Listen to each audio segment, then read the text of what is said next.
Hi guys, this is the Innovative Minds tutor. So in this video, we are going to work with compound angles. What are compound angles? When two angles are added or subtracted, they are known to be compound angles, right? So we are going to learn how to apply them right in this video. So let's get started. We have a compound angle of cos A plus or minus B, which will be the product of cos. Let's start with the one that has a positive, cos A plus B, right? Cos A plus B will be cos A, product of cos A and cos B. What changes? This is what you should note, guys. What changes is the sign. What changes, it's the sign. Sign changes. What changes in the compound angle is the sign. Sign changes in the compound angle. This is what you need to know. When we are working with the compound, the sign changes. Remember that. So it will be the product of cos A and cos B minus, since it's positive here. So it's going to be sine A and sine B. Right? So let's take a look. The one that is a minus. Cos A minus B. Right? What will be the product there? Let's see. So it's going to be the product of cos A and cos B. So note, what changes, guys, when you're working with a compound angle, of course, what changes is the sign. So it will be plus here instead of minus. So it's going to be sine A and sine B. Right. So that's what we are going to work with when you're working with a compound angle. So let's consider maybe we are required to simplify. Let's simplify. Maybe they want us to simplify cos A plus 60 degrees plus cos A minus 60 degrees. Then they will say simplify. How do you fly? You need a red ball. So let's apply. Let's apply. So how do we simplify? Cos A plus 60 plus cos A minus 60. So it will be the product of cos A and cos 60. What changes is the sign. Remember, since it's positive, it's going to be minus. So we are going to have sine A as well as, this is the example 1, sine A and sine 60 then. Right, we are done with this first part. The second part, plus, so it will be the product of cos A as well as cos 60.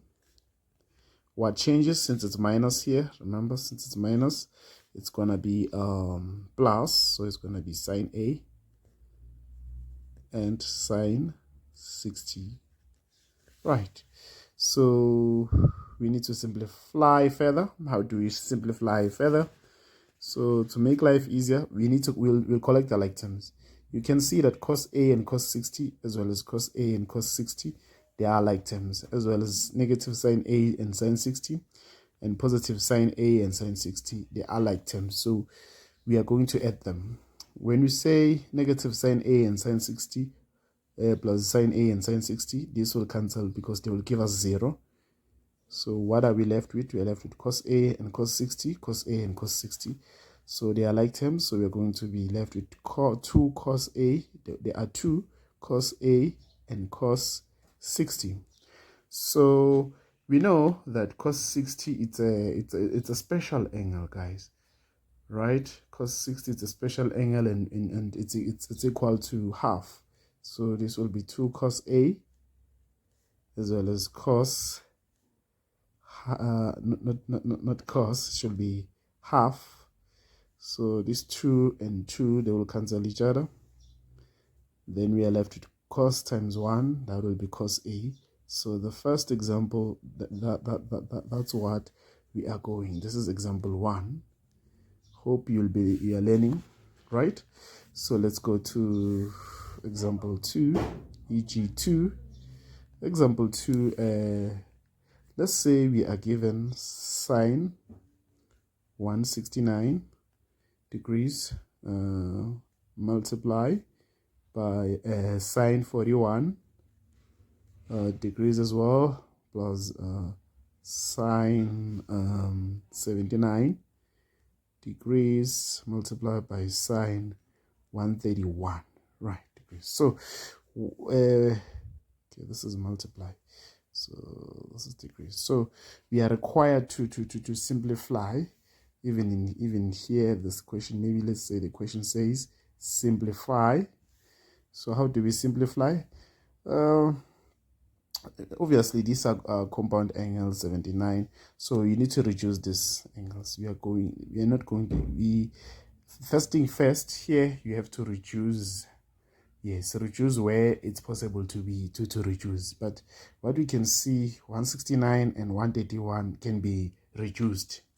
If we say 180 subtracted by 169, that gives us 11. 180 minus 11, that will be 169. So in other words, when we reduce this, it's going to be 180 subtracted by 11. 180 subtracted by 11 multiplied by sine 41 plus sine 79. So we can reduce sine 131. What we could do, we could say 180 minus 131, that's 49, and 180 minus 49. So this will be sine 180 minus 49. Right, okay. Which quadrant is this? This is the second quadrant. So since it's the second quadrant, we are going to, how is sine the second quadrant? Sine, it's a home for sine actually. It will be sine 11 as well as sine 41 plus sine 79. Then we ask ourselves, guys, how is sine at the second quadrant? It's a home for sine. Even here we can have sine 49. Right, so when we are here, we have to simplify further. Right, this thing, we have to put this into, there must be similar things so that we can apply a compound formula. But how do we do that? I will advise, let's change these two parts, sine 11 and sine 41. When we change, let's change them using, there will be, remember we can use a cofunction. Since it's 90 minus 11, 90 minus 11 is 79. And if you can take a look, yes, we could change sine 11 into a cofunction. So it will be 90 minus 79. 90 minus 79, it's sine 11. And we can change sine 41. That will be sine 90 minus 49. Okay. Right, plus when we will only change these two so that we put it in a form of a compound angle of cos. Remember, you have a choice. You can put it in a form of a compound angle of sine, but in this case I'll prefer to use a compound angle of cos. So we have sine 79 and sine 49. Right, so remember, this is sine 90 minus 79. It will change, it's a cofunction. Why does sine at the first quadrant? Sine, it's positive, so it will change to cos 79, as well as this will change to cos sine 90 minus 49 will change to cos 49 plus sine 79, sine 79 and sine 49. We are not done. So what we can see that this is cos and sine. So meaning that we can reduce it to a single common ratio. So this will be a single compound. So we are going to say 79 and we have 49. So since here it's positive, that means it must be minus. Remember, the sign for cos changes. So in other words, it's going to be 79 minus 49. So what is, sorry for that, what is 79 minus 49? That will be cos 30. So what is the special angle of 30? That we know that's a root 3 all over 2.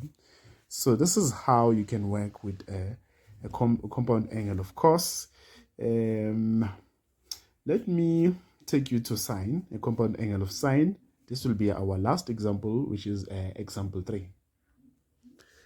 When we work with the compound angle of sine, remember this is sine A plus or minus B. The compound angle of sine A plus or minus, sine do not change. Sine do not change. Sine do not what? Do not change. So this is what you should take note. Let's consider the compound angle of sine A plus B. So this will be a product of sine A as well as cos B. Remember, the sign doesn't change. It will be plus as well as cos A and sine B. Okay. Similarly, even if we can have a compound angle of sine A minus B, it will be a product of sine A as well as cos B. Remember, the sign won't change, so it will be cos A as well as sine B. Right, let's apply this. Let's take a look. Let's say they want you to simplify